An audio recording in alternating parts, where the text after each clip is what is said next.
Hey there, ghouls and ghosts. Welcome to Seven Scorpion Tarot. I am your host with the most, and I want to welcome you to your Self Care Sunday reading. I'm thinking tonight, since there are no major celestial events today that I'm aware of, we've got some stuff coming up with Pluto stationing direct on Friday the 11th, and then we're coming up to Pluto moving out of Capricorn and into Aquarius in early to mid-November for the rest of our lives. So we'll be doing something a little more special for that specifically.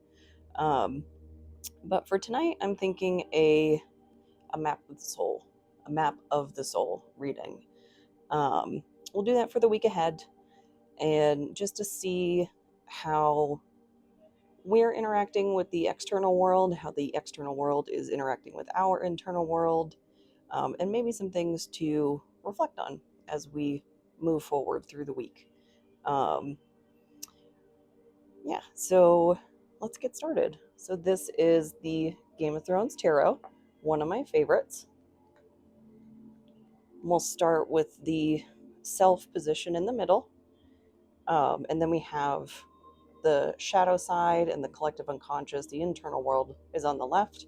On the right, it's the ego, the persona, the external self that interacts with the world around us.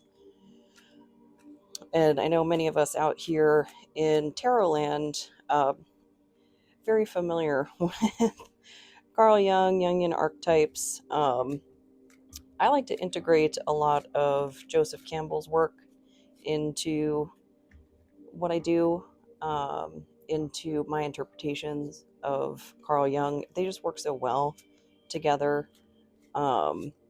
working through the nature and the structure of the monomyth of the hero's journey, and being able to compare different pantheons throughout history, and just seeing the vibrant differences in cultures, in history, in major historical events, and how those shaped different deities that were worshipped throughout the ages. You'll see various I don't know what word to use. I was going to say artifacts, but they're replicas. They're not real. um, but from different, like Greek, Egyptian. I definitely need to up my Norse collection. That is sorely lacking, unfortunately. But something that can be rectified with relative ease. So, what are we looking at for the center position? For the self.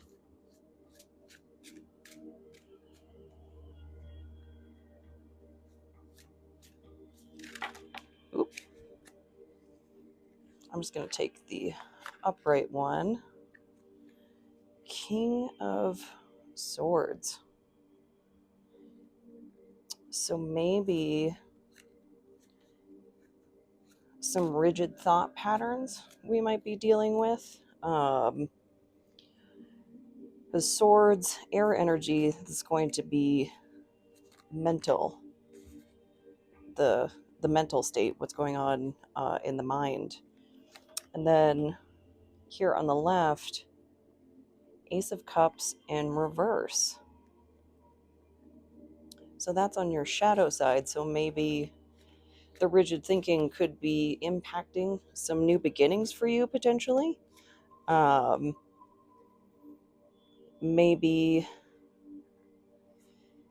there are some expectations that you're looking for a new opportunity, maybe through career or something interpersonal.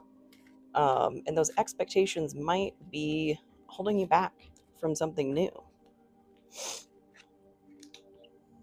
So on the right, we have the King of Cups, Mr. Jon Snow.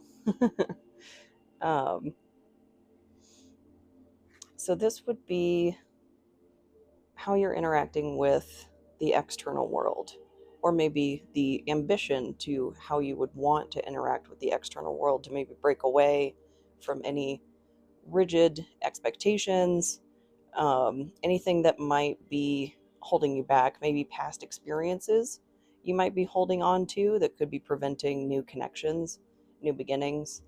So the King of Cups, he's a master of his emotions. I don't know if you recall in the show just how stoic he was. Um, he was very stone faced in a lot of really intense scenes and intense um, just happenings throughout the show. Um, I remember him breaking that stoicism in, I think it was the second to last season, in the Battle of the Bastards. You really saw him break those emotions, break through, because I mean he was being crushed, um, literally. And so later on, we see the King of Cups is developed as a master of his emotions. And in order to get to that place, you got to go through a lot of battles, um, and a lot of really difficult battles. Things that might have left you frozen, might have left you literally frozen in place. Um, this could be you remembering things from the past, things that formed you, that were really transformative, and maybe not necessarily in the most positive way. Um, so, in the King of Swords, that can be some really, really intense energy. And to have that here in the middle position of the personal unconscious, that's really difficult to navigate. And if this is something that you're dealing with, my heart goes out to you, because I definitely understand how difficult this is and how much of a place of pain it comes from. And it's kind of counterintuitive, because that pain that we so badly want healed or assuaged, um, just cool off a little bit, maybe, we can't always get there on our own. I have tried and tried and tried throughout my life to just do it all me, just do it all by myself. Um, I don't recommend that. I understand the necessity for it. I understand where it comes from for sure, and how unhealthy it can become, how maladaptive that behavioral pattern can become. And it can get in the way of some really, really good stuff potentially in your life. And I really, really encourage anybody out there that might be dealing with this, face that pain. Journaling is a really good exercise to work through some of those emotions, to kind of get sometimes to get the waterworks flowing. Uh, but that can help move this into the upright. And